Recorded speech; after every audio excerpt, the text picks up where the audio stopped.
Eu confesso para vocês, meus irmãos e amigos, que nós estamos realmente no apagar das luzes na história da humanidade. Para nós, a realidade é o que está na palavra de Deus. Então, o que a Bíblia nos fala é o nosso fator absoluto de fé e prática. Eu quero começar a minha live nessa noite compartilhando o que o apóstolo Paulo fala em 1 Coríntios 11, versículo 26. Ele diz assim: portanto, todas as vezes que comerdes deste pão e beberdes deste cálice, proclamais a morte do Senhor até que ele venha. Quando o apóstolo Paulo, como arquiteto da igreja, instituiu a Santa Ceia para nós, como igreja, ele deixou claro, de acordo com a revelação que ele havia recebido de Jesus, que a Santa Ceia, cada vez que fosse praticada, ela seria uma proclamação profética, não apenas que anunciava a morte de Jesus, mas que, sobretudo, anunciava também a sua volta ao planeta Terra. Jesus vai voltar, irmãos, e ele está muito próximo de voltar. Hoje, por exemplo, nós vamos tomar a Santa Ceia no final desta live. Eu gostaria que você também preparasse na sua casa o pão e o vinho, porque quando nós terminarmos essa comunhão diante da palavra de Deus e compartilharmos este momento na presença do Senhor, nós também iremos fazer esta proclamação. Nós iremos anunciar a morte e a volta do Senhor, através de comer do pão e tomar do vinho. Então vamos entrar na palavra de Deus e começar a falar especificamente sobre a volta do Senhor. Você que está nos acompanhando agora, eu gostaria que você enviasse as suas perguntas também. O meu filho Nicolas vai acompanhar ali através do Facebook, e todas as perguntas que forem feitas, se eu puder, eu vou respondê-las, ok? Quando o Senhor, lá no Monte das Oliveiras, no livro de Atos, no capítulo 1, a palavra diz que o Senhor subiu e uma nuvem o ocultou. Naquele momento, os discípulos estavam com ele, e eles então, antes de voltarem a Jerusalém, um anjo falou com eles: este mesmo Jesus que vocês viram subir, da mesma maneira como subiu, também descerá. Então nós cremos que o Senhor Jesus voltará a esta terra muito em breve. Mas quando nós falamos da volta de Jesus, muitas perguntas podem ser feitas automaticamente. Quando nós pensamos no retorno do Senhor, nós também estamos pensando na manifestação do anticristo, estamos pensando no apocalipse em si, ou seja, na tribulação, estamos pensando no arrebatamento da igreja, estamos pensando no julgamento das nações, estamos pensando na manifestação da besta, e por conseguinte, a exigência da marca da besta na mão e na testa daqueles que vão comprar, para poder vender, comprar e comer, enfim. Mas nesta live eu quero falar especificamente, quero enfocar especificamente na pessoa do Senhor e no envolvimento do nosso coração em nosso relacionamento com Ele.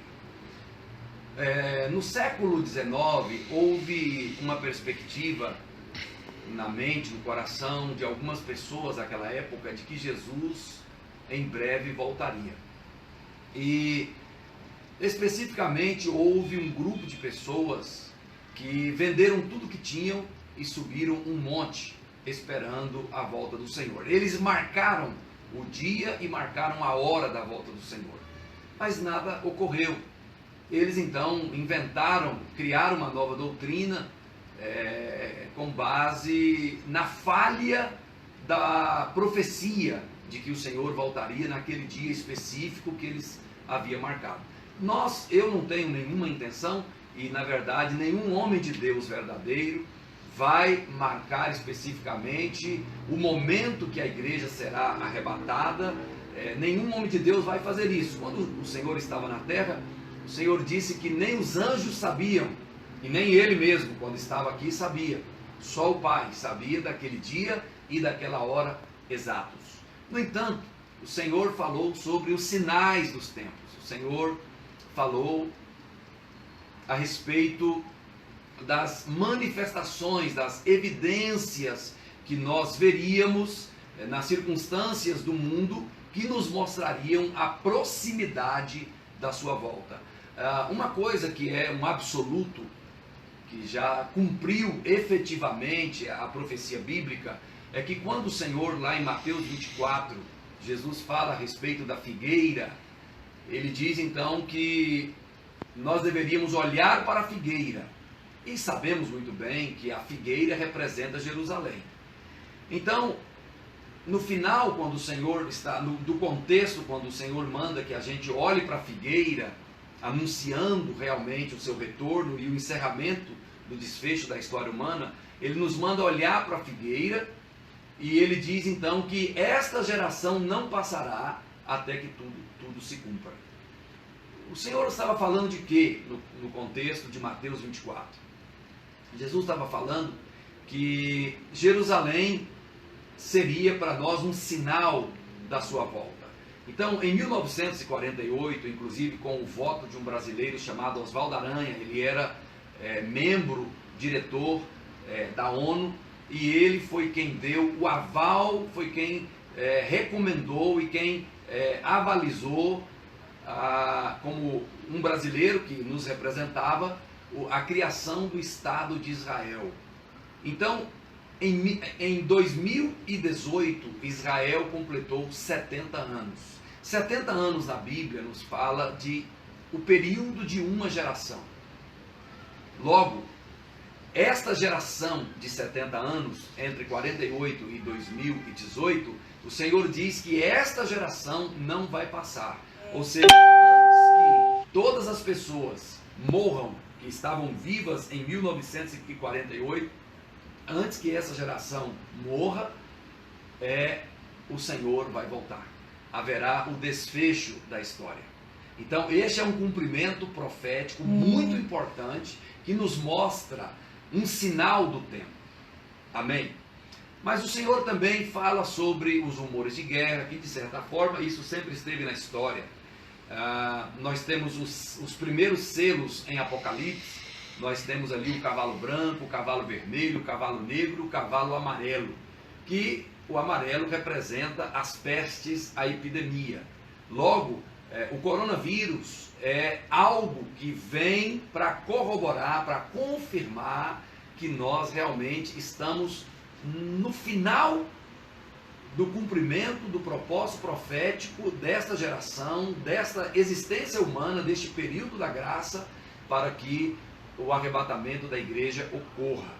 Agora, quando nós estamos falando da volta de Jesus, quando nós estamos mencionando o desfecho da história da humanidade, a coisa é muito complexa, porque nós cremos que primeiramente haverá um rapto, logo depois haverá um período de 3 anos e meio de paz, e depois 3 anos e meio de tribulação, tempo de dores, de angústia, de pragas vindo sobre o planeta Terra, quando verdadeiramente o dia do Senhor se cumprirá, o juízo de Deus vai cair sobre este planeta, o que atualmente não está ocorrendo, porque nós ainda estamos na era da graça, e enquanto nós estivermos no período da graça, do tempo das portas abertas, o ano aceitável do Senhor, Deus não está julgando o planeta. Por quê? Porque o julgamento de Deus caiu sobre o seu Filho na cruz do Calvário. Então hoje, Deus está de braços abertos. O Senhor está esperando que a humanidade volte-se para o Filho, beije o Filho, porque naquele dia, o dia de Deus, o dia do juízo, os últimos 3 anos e meio da tribulação, realmente o juízo de Deus vai cair sobre este planeta.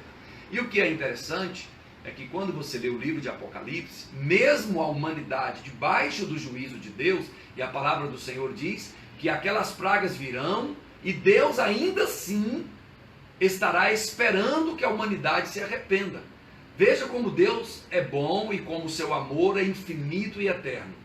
Mesmo Deus tendo que julgar a humanidade no período final dos 3 anos e meio, que é a segunda metade dos 7 anos, mesmo Deus estando julgando a humanidade, o coração de Deus é que a humanidade volte-se para Ele. Mas a palavra do Senhor nos diz em Apocalipse que as pessoas, ao invés delas se arrependerem e se voltarem para Deus, elas irão abrir suas bocas e blasfemar contra o Todo-Poderoso. Então nós vemos que quando os pastores, alguns pastores, ficam proclamando o juízo de Deus na terra através de enchentes, através de furacões, através do coronavírus, queridos irmãos, o juízo de Deus não traz o arrependimento. O que produz o arrependimento no coração dos homens é a bondade e a misericórdia de Deus. Isso está de acordo com Romanos, no capítulo 2. Paulo diz que, Paulo fala assim, tu ignoras que é a bondade e a benignidade de Deus que te conduz ao arrependimento? Então, o que conduz o homem ao arrependimento não é o castigo. O que leva os homens ao arrependimento é a bondade, é a misericórdia, é a benignidade de Deus. Então, neste tempo, Deus está levando os homens ao arrependimento através da manifestação da sua bondade. Quando eu olho para a minha própria vida, eu me lembro, no ano de 1993, após 1 ano e meio que eu frequentei a igreja, a primeira igreja batista de Barra do Garças, Mato Grosso, eu ia aos cultos e saía dos cultos e ia para boates. Usava drogas e tinha uma vida noturna, como todo jovem do mundo tem, vida pecaminosa. E numa certa noite, no ano de 93, quando o Senhor encontrou-se comigo, eu encontrei-me com Ele. Eu me lembro muito bem que os meus pecados se tornaram patentes diante dos meus olhos. Eu vi quem eu era. Eu vi o que eu merecia. Eu merecia o castigo, eu merecia a ira. Naquele momento eu tive uma perspectiva muito clara. Se Deus me lançasse no inferno, Ele seria justo e eu seria merecedor. Esta foi a clareza que eu tive do merecimento dos meus pecados. Mas sabe o que Ele fez comigo? Ele não me lançou no inferno. Ele me perdoou. Ele me ofereceu o seu amor. O seu sangue me lavou. Eu senti o seu perdão. Eu senti o seu amor. Sabe o que isso produziu em mim? Uma mudança tão repentina de vida, que nos primeiros meses da conversão que houve na minha vida, na minha existência, pessoas que me conheciam do mundo fizeram apostas que não era possível que eu tivesse mudado tão drasticamente de vida. Provavelmente, diziam eles, eu estava na igreja interessado em alguma moça. E alguns chegaram a fazer apostas de que eu me desviaria dentro de 6 meses. Mas agora, em 2023, daqui 3 anos, 30 anos terão passados desde aquele dia, quando o amor de Jesus conquistou o meu coração. Então, o que é que provocou em mim uma mudança de vida? Que posteriormente me levou a render-me aos seus pés para tornar-me um líder, um pastor espiritual de ovelhas e dedicar toda a minha existência para servi-lo. O que é que provocou em mim tudo isso? Não foi o castigo de Deus, não foi a sua ira, foi o seu amor, a sua bondade, o seu perdão. Isso foi o que me cativou. E isso está de acordo com o que o apóstolo Paulo nos fala em 2 Coríntios, no capítulo 5, que é o amor de Cristo o que nos constrange. Então, este é o tempo que o Senhor Jesus, que o Pai, que o Espírito Santo, o Deus triuno, não está castigando a humanidade com juízos. Este é o tempo que o Deus triuno está desejando que os homens percebam o seu coração. Ele é um Deus bom, e quando Ele andou na terra, na pessoa do seu Filho Jesus, Ele nunca enviou pragas para matar ninguém. Jesus curou as pessoas. Jesus matou a fome das pessoas. Ele acalmou as tempestades. E quando nós olhamos para Jesus andando na terra, nós estamos tendo uma exata imagem de quem é Deus. O próprio Filho disse que Ele e o Pai são um. E Jesus disse em João, no capítulo 14, que as suas obras eram as obras que o Pai lhe haviam dado para fazer. Então Paulo também fala que quando nós vemos o Filho, nós encontramos uma exata expressão da glória. O Filho é a revelação visível do Deus invisível. Logo, assim como Jesus neste mundo nunca lançou praga e nunca matou ninguém, quando João queria matar as pessoas, fazendo como Elias fez cair fogo do céu, Jesus falou para ele: não sabeis de que espírito sois, porque o Filho do Homem não veio para destruir as almas dos homens, o Filho do Homem veio para salvá-las. Esta é a vontade de Deus nessa geração. É nisto que você precisa acreditar. Jesus está querendo salvar os homens, e Ele está sendo paciente, Ele está sendo longânimo com as pessoas cada dia. Quando nós vemos as pessoas vivendo em pecado, pastores, líderes, vivendo uma vida oculta e pecaminosa, e continuam vivos e às vezes até sendo usados por Deus, nós não podemos achar que Deus está concordando com eles, com o pecado deles. É que o Senhor está oferecendo a eles a sua benignidade e a sua bondade para que eles se arrependam das suas más atitudes. E é isso que termina transformando a nossa vida. Agora, quando chegar o período do Apocalipse, os últimos 3 anos e meio, que o juízo de Deus cair sobre este planeta, e será uma coisa tão terrível, que a palavra do Senhor diz que os reis, os poderosos, os tribunos, os juízes, eles dirão aos montes: caí sobre nós e escondei-nos da ira do Cordeiro, do rosto daquele que está irado, sentado no trono. Deus, o Senhor, voltará neste mundo com ira, mas não é uma ira de um Deus tresloucado, um Deus insano, é a ira de um Deus santo, que fora desprezado por aqueles que Ele estendeu a sua mão. Naquele tempo, sim, será um tempo de juízo, e a humanidade vai responder a esse juízo lançando pragas, abrindo as suas bocas para blasfemar o nome de Deus, porque a ira não produz a transformação. O que produz a transformação é a bondade e a misericórdia de Deus. E hoje, quando eu estou falando com você a respeito disso, talvez você esteja debaixo de condenação, vivendo uma vida abaixo do padrão que o Senhor veio comprar para você. Mas saiba que se você aceitar o amor de Deus, se você aceitar que a bondade de Deus e a benignidade de Deus se estendem para a sua vida gratuitamente, e você receber a dádiva da justiça, porque a justiça que nos cobre não é alcançada através do que nós praticamos. A justiça que nos cobre é um dom que nos foi dado, é um presente que nos foi doado.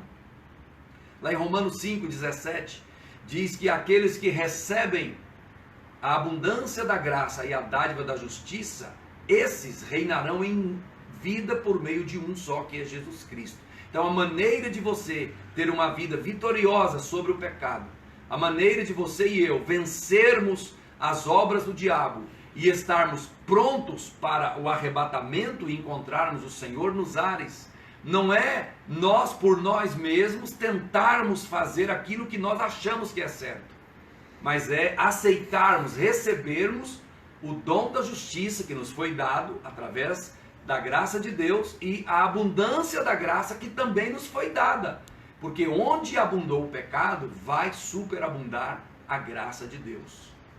Então, ao fim e ao cabo, nós vamos estar prontos para sermos arrebatados, não é por um esforço próprio, uma capacidade própria de obedecer, mas é por aceitar a obra perfeita de Cristo em nosso lugar. Quando nós aplicamos fé naquilo que Cristo fez, o Espírito de Deus começa a trabalhar dentro de nós e levar-nos a uma transformação interior. Essa transformação interior também vai tocar a nossa vida exterior. Deus vai mudar-nos de dentro para fora. Este é o processo que Deus mudou na nova aliança. Amém?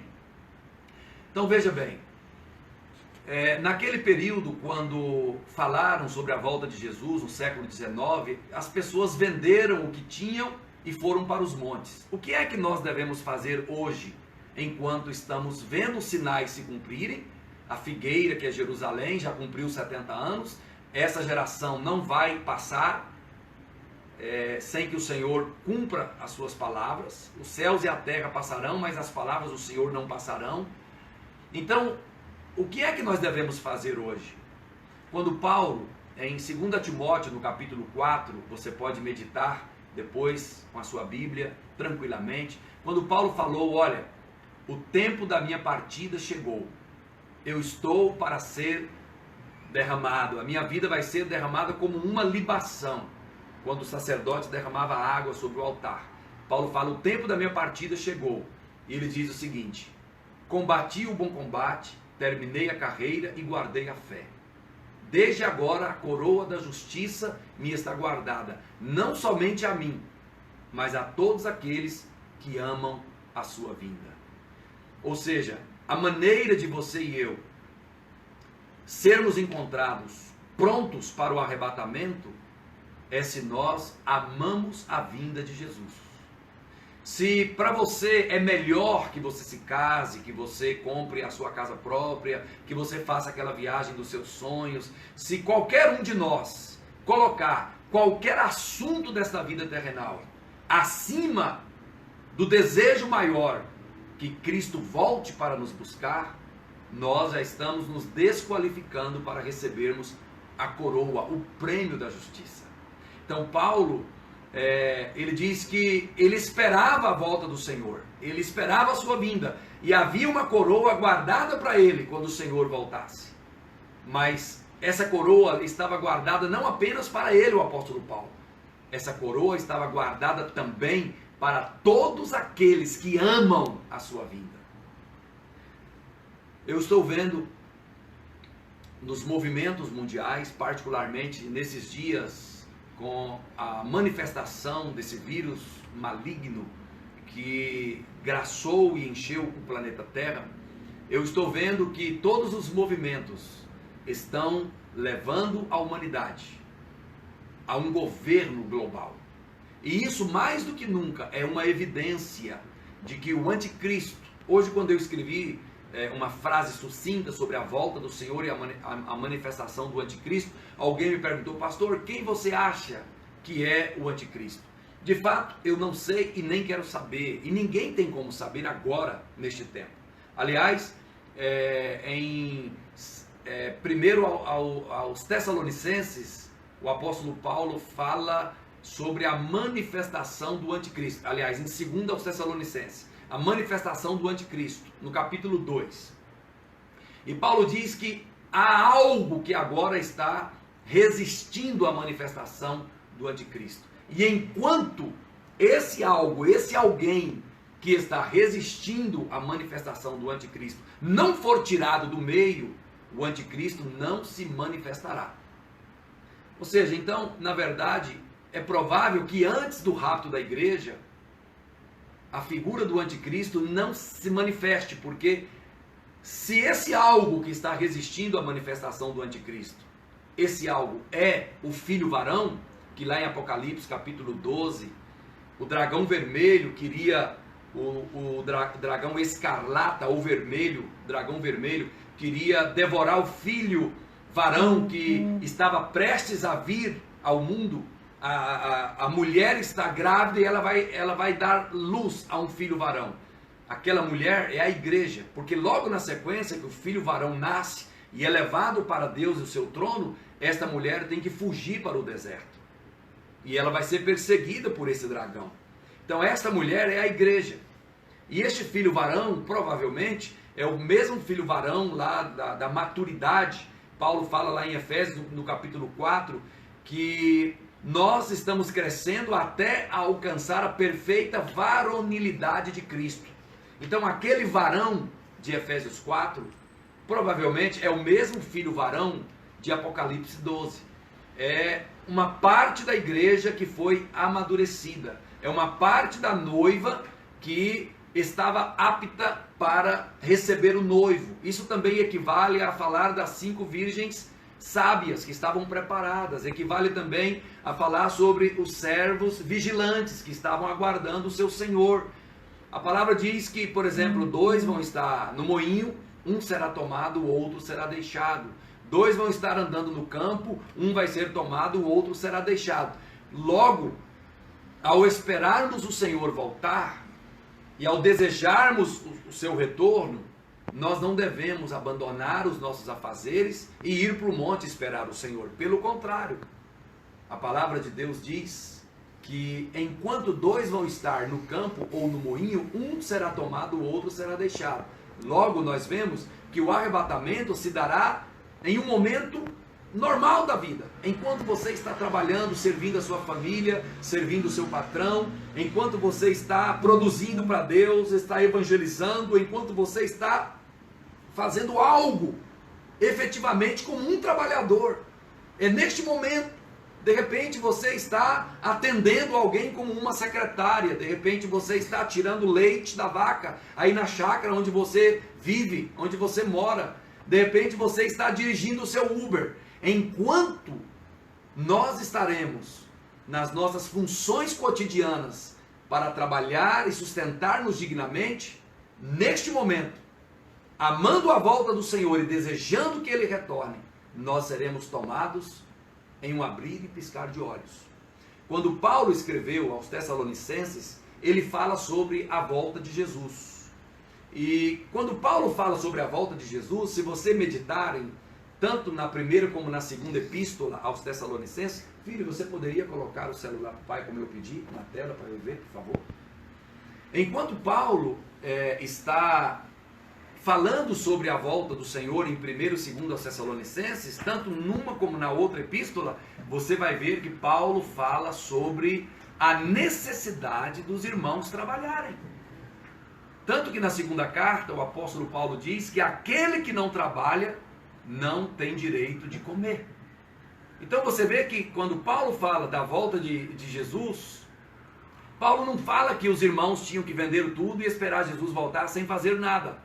Pelo contrário, Paulo, no contexto que ele fala da volta do Senhor, ele também fala sobre a necessidade de trabalhar e conquistar o sustento com dignidade. Então, neste tempo que nós estamos aguardando Jesus voltar, mais do que nunca, nós temos que ser trabalhadores efetivos.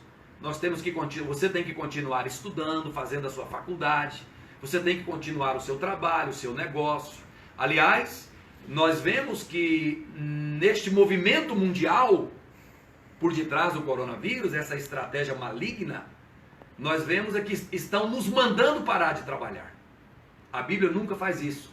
A Bíblia manda o homem trabalhar. Então nós devemos trabalhar, nós devemos produzir. Nós não podemos abaixar as mãos. Nós temos que continuar produzindo e trabalhando. Amém? Eu não sei, filho, se você poderia ver aí alguma pergunta que as pessoas fizeram. Pode falar. Você estava falando que ia conter a manifestação do anticristo enquanto uma pessoa estivesse aqui. Ok. Se não concluiu. Ah, sim.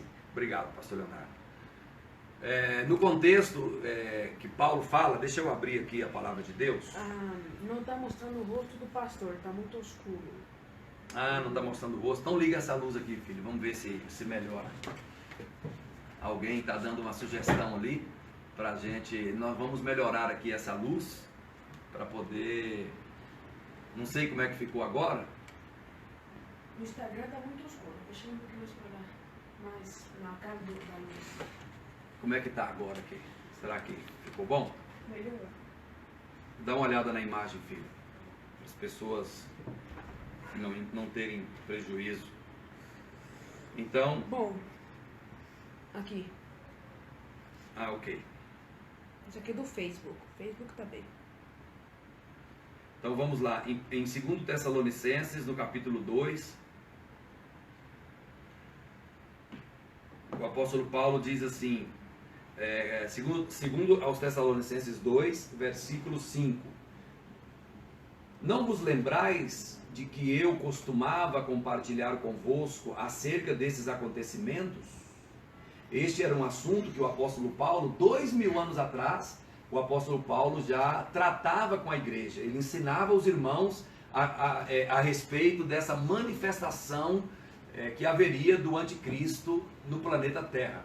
Mas o apóstolo Paulo continua dizendo o seguinte: no entanto, vós sabeis o que está o que o está detendo neste momento, para que ele seja manifestado no seu devido tempo.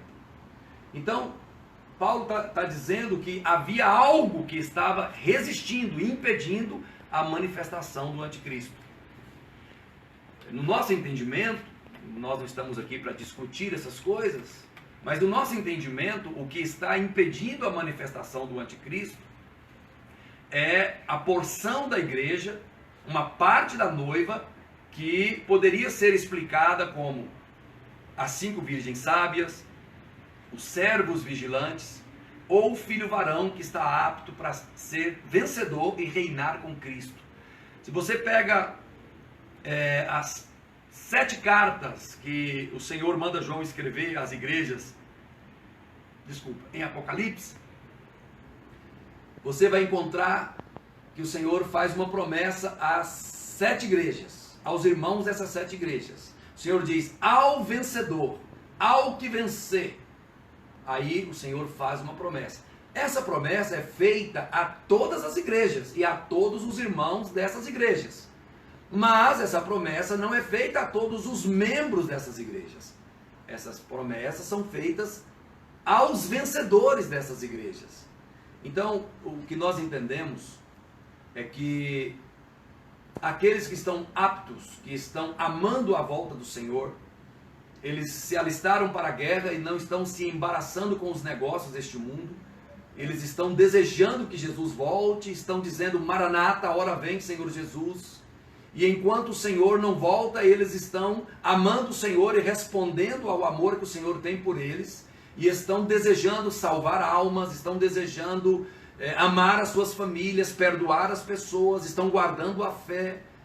Essas pessoas são aquelas que serão arrebatadas, serão raptadas.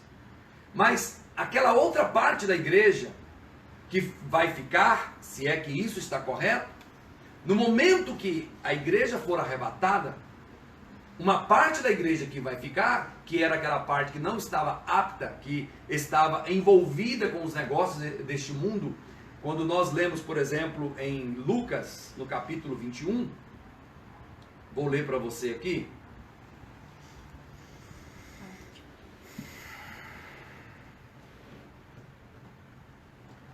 Lucas 21, 34, o Senhor fala assim, é Jesus mesmo quem está dizendo: tende cuidado de vós mesmos, para que jamais vos suceda que o vosso coração fique sobrecarregado com as consequências da libertinagem, da embriaguez e das ansiedades desta vida terrena, e para que aquele dia não se precipite sobre vós de surpresa, como uma armadilha. Pois ele, aquele dia, certamente virá sobre todos os que vivem na face de toda a terra. Aí no versículo 36, o Senhor fala, em Lucas 21, 36, vigiai, portanto, em todo o tempo, orando para que possais escapar de todos estes eventos que estão para acontecer e apresentar-vos em pé diante do Filho do Homem. Ou seja, nós vemos por esse texto que alguns, infelizmente, não estarão vigilantes e aguardando este momento. Tanto que o Senhor está nos avisando aqui.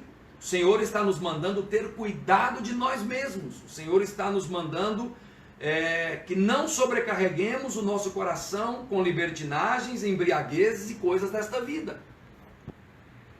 Portanto, tudo indica que aqueles que atenderam o Senhor e deram uma resposta de amor e paixão ao Senhor, eles serão arrebatados.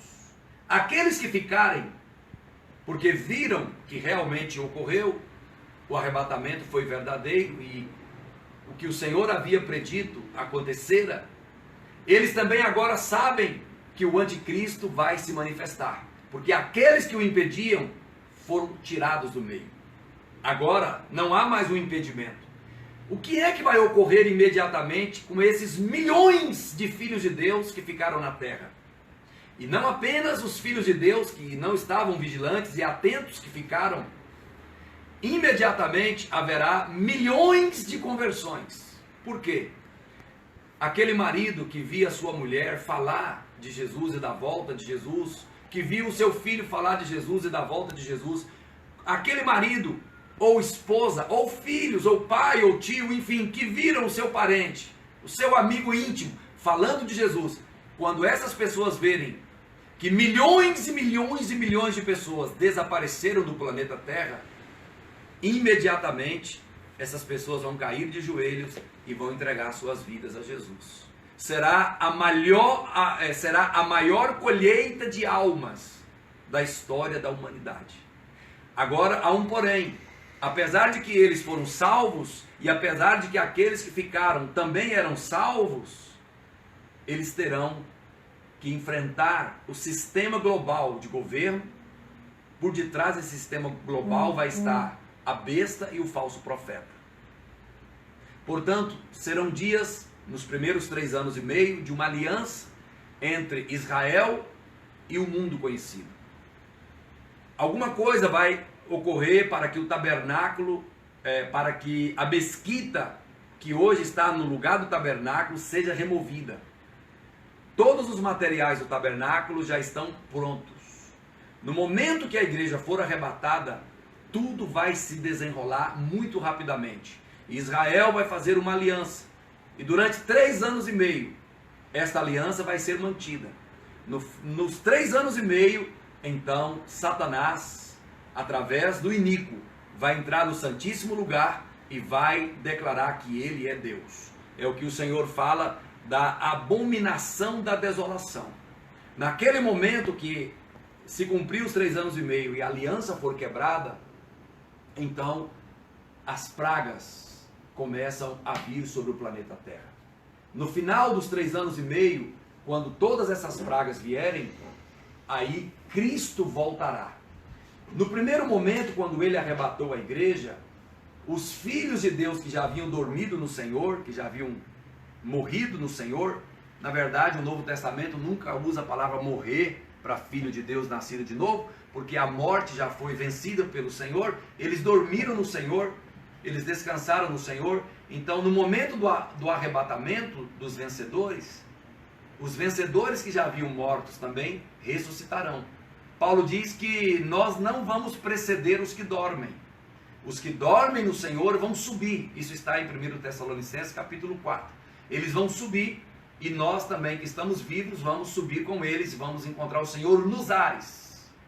No final dos 7 anos completos, o Senhor volta e esses filhos vencedores que subiram com ele e participaram da mesa do Senhor, das núpcias, esses vencedores voltam com o Senhor.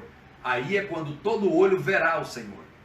Os seus pés vão pisar no monte, como eu comecei dizendo. Lá onde ele subiu, seus pés vão descer e vão pisar, e o monte das oliveiras vai se fender em 2. Aí Jesus vai julgar as nações. E depois do julgamento das nações, o Senhor vai governar este mundo durante 1000 anos. E os vencedores vão governar com ele também.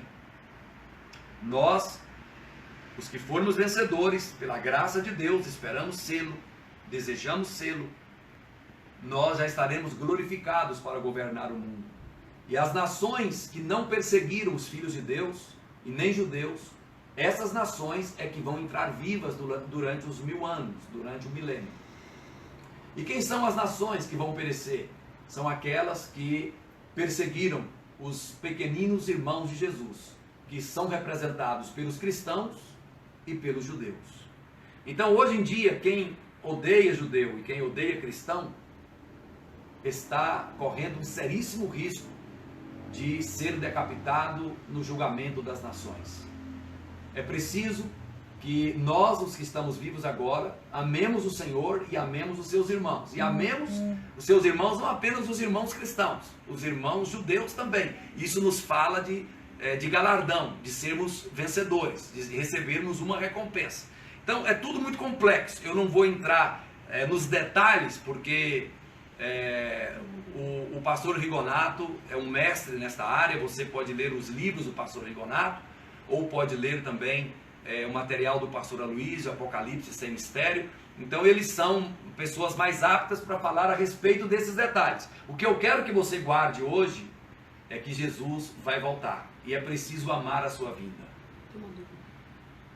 Nós vamos ouvir aqui uma pergunta de alguém que nos 3 anos e meio de paz estabelecido pelo anticristo, a igreja já terá sido arrebatada? Sim, essa pergunta deve ter vindo depois. A pastora Cláudia perguntou. A pastora Cláudia. Nos primeiros 3 anos e meio de paz, nós já estaremos longe daqui. A igreja, lembre-se que Paulo fala que há algo que está impedindo a figura do iníquo de se manifestar. Então, esse algo, tudo indica que é a parte da igreja dos filhos vencedores. Quando nós sairmos do planeta, então o anticristo vai poder se manifestar. Nós estamos aqui sendo sal e a luz, nós estamos preservando o planeta, estamos protegendo a terra. Mas quando essa parte vencedora sair, agora a manifestação vai ocorrer. Tudo indica que nós não conviveremos com o anticristo, os que são vencedores. Por isso, ser um vencedor significa amar a volta de Jesus. Quando Paulo fala que ele havia chegado ao fim da carreira, e ele havia guardado a fé, combatido o bom combate, guardado a fé, e a coroa estava preparada para ele e para todos que amavam a sua vinda, nós vemos que Paulo, naquela sequência, logo após os versículos que ele trata desse assunto em 2 Timóteo, nós vemos Paulo falando sobre o seu zelo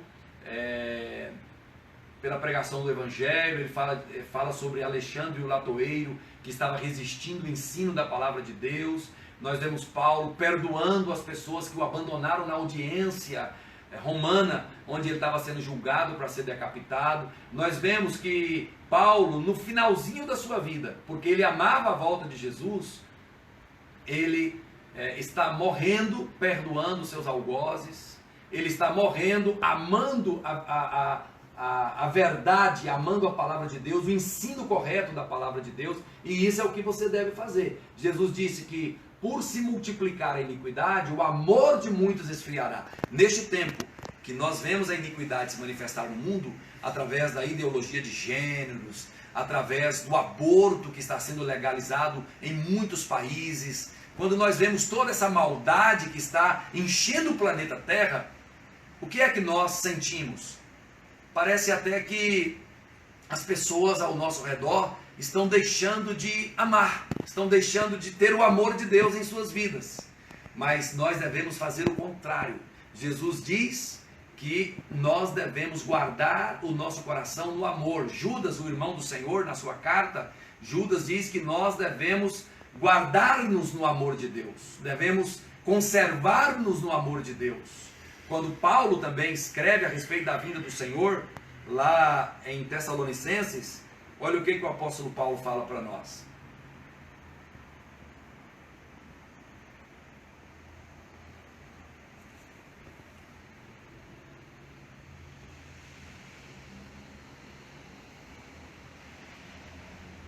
Primeiro Tessalonicenses, capítulo 5. No 4 ele falou, eu vou ler com você. Paulo diz assim: não desejamos, no entanto, irmãos, que sejais ignorantes em relação aos que já dormem no Senhor, para que não vos entristeçais. 1 Tessalonicenses 4, versículo 13. Para que não vos entristeçais como os outros que não possuem esperança. Porquanto, se cremos que Jesus morreu e ressuscitou, da mesma maneira devemos crer que Deus, por intermédio de Jesus, trará juntamente com ele os que nele faleceram. Afirmamos a todos vós, pela palavra do Senhor, que nós, os que estivermos vivos, quando se der o retorno do Senhor, certamente não precederemos os que dormem. Pois, dada a ordem, com voz do arcanjo e o ressoar da trombeta de Deus, o próprio Senhor descerá dos céus, e os mortos em Cristo ressuscitarão primeiro. Então, nesse contexto que Paulo está falando da volta de Jesus, logo na sequência, você sabe, o Novo Testamento não foi escrito com capítulos e versículos. Era uma carta inteiriça. Os capítulos e versículos foram colocados para nossa facilitação do uso da palavra de Deus. Mas logo na sequência, se nós vamos citar em termos de capítulos e versículos, no capítulo 5, versículos 1, 2 e 3, Paulo diz: caros irmãos, em relação aos tempos e épocas da volta do Senhor, não é necessário que eu vos escreva, pois vós mesmos estáis bem informados de que o dia do Senhor virá como ladrão na noite. Ninguém tem como marcar o dia do Senhor exato. Nós temos como ver os sinais dos tempos e nos prepararmos e desejar a sua volta. No versículo 3 ele diz: quando vos afirmarem paz e segurança, eis que repentina destruição se precipitará sobre eles, assim como as dores de parto. Tomam uma mulher grávida e de forma alguma encontrarão escape. Na pergunta que a pastora Cláudia fez a respeito dos 3 anos e meio de paz, tudo indica que quando nós formos tirados do planeta Terra e esta paz for feita com o anticristo e os judeus, então eles vão ficar 3 anos e meio falando de paz. Paz, olha, o mundo encontrou a paz. O governo mundial resolveu todos os problemas dos vírus, dos fungos. A humanidade agora tem paz. Nós temos um líder global que fez paz com todos nós, que nos governa, enfim. Então Paulo diz, quando eles estiverem falando paz, paz, então de repente haverá repentina destruição. Isso é o que vai ocorrer. Agora, hoje, enquanto nós vemos a proliferação do mal enchendo o planeta Terra e a manifestação da iniquidade, o que é que nós devemos fazer, ou a resposta que nós devemos dar para que estejamos qualificados? Nós devemos ser encontrados em paz. Nós devemos, o nosso coração, perdoar. Nós devemos responder ao amor de Deus. Nós devemos ser aquele servo que, quando foi deixado para servir, não espancava os conservos, mas servia. Nós devemos ser as virgens que estavam prontas, além do azeite na lâmpada, elas tinham azeite extra. Nós devemos estar prontos e preparados. Se estamos no moinho, se estamos no campo, se estamos no Uber, se estamos carpindo, se estamos fazendo qualquer atividade cotidiana, nós devemos estar prontos, porque a qualquer momento, irmãos, Jesus vai nos raptar. Então hoje, como eu escrevi, eu volto a repetir. Nós estamos preparados para sermos levados? Na Europa, em muitas cidades da Europa, há drones vigiando as ruas. Há um controle já se manifestando sobre a humanidade. Isso é apenas o começo. Tudo já está sendo conduzido para este governo global. Por isso, tudo indica que nós vamos ser tirados. Nós vamos ser levados. Nós estamos prontos? Nosso coração está aceso? Paulo diz, falando desse contexto, em 1 Coríntios capítulo 7, a partir do versículo 29, Paulo diz: aquele que compra, seja como se não comprasse, aquele que possui, seja como se nada possuísse, porque a aparência deste mundo passa. Então hoje é o tempo, este é o dia, esta é a hora, quando nós ouvimos a voz do Senhor, de não endurecermos o nosso coração. É o tempo de nós organizarmos a nossa casa. É o tempo de perdoar a quem temos que perdoar. É o tempo de pedir perdão a quem temos que pedir perdão. É o tempo de organizar a nossa vida e estarmos prontos para o rapto, para o arrebatamento. Jesus está prestes a nos levar, para estarmos com Ele. Portanto, guardemos a nossa fé, guardemos o amor de Deus no nosso coração, não percamos de vista. Paulo diz que nós somos do dia e não da noite. Os que se embriagam de noite, mas nós não somos da noite, nós somos do dia. Portanto, quer durmamos ou quer estejamos despertos, estejamos prontos para o momento quando o Senhor vai nos levar.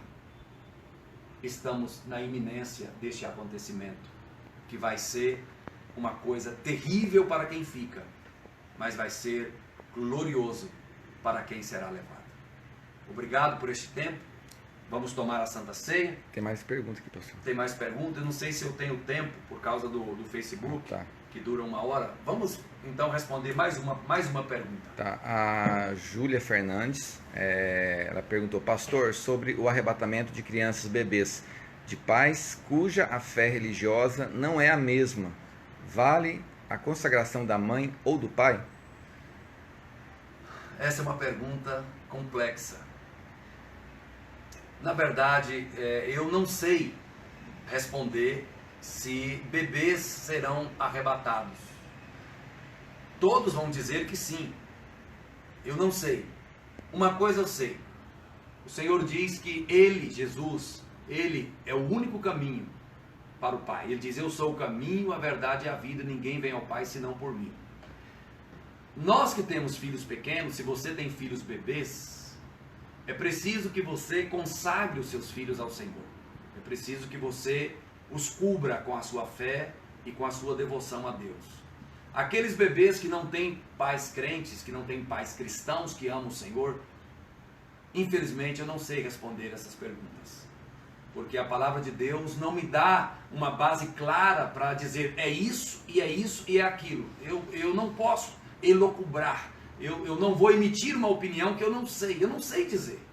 Agora, enquanto nós temos os nossos filhos conosco, que são pequenos e não creram no Senhor e não se batizaram, nós precisamos consagrá-los ao Senhor e cobri-los com o nosso amor e com a nossa devoção. E esperar e desejar que o Senhor também os arrebate conosco. Aqui tem outra dúvida. O coronavírus poderia ser o quarto selo? Pode. O coronavírus poderia ser o quarto selo? Provavelmente o coronavírus está dentro do quarto selo, que tem a ver com as pestes, tem a ver com as pragas. Mas não as pragas dos 3 anos e meio, ok? Não é aquelas pragas, nós não estaremos aqui quando elas chegarem. Mas provavelmente o coronavírus está cumprindo um aspecto apocalíptico da manifestação final do desfecho da história, ok? Então nós vamos tomar a Santa Ceia, porque o apóstolo Paulo, como o primeiro texto que eu li, o apóstolo Paulo diz que cada vez que nós comêssemos do pão e nós bebêssemos do vinho, do cálice, nós estaríamos anunciando a morte do Senhor até que Ele venha. Então hoje, quando você comer o pão e quando você beber o cálice, lembre-se que você está dizendo: Maranata, ora vem, Senhor Jesus. Vamos dizer juntos 3 vezes: Maranata, ora vem, Senhor Jesus. Maranata, ora vem, Senhor Jesus. Maranata, ora vem, Senhor Jesus. Então o pão nos fala do seu corpo que foi partido. O cálice nos fala do seu sangue que foi derramado. Por este sangue nós fomos lavados e por este corpo nós fomos comprados. Nós agora, através da fé, vamos proclamar que Ele morreu, mas Ele também ressuscitou, subiu aos céus, assentou-se à direita do Pai, e Ele muito em breve voltará. Nós ansiamos pela sua vinda, nós amamos a sua vinda, e porque nós amamos a sua vinda, há uma coroa de justiça preparada para todos nós.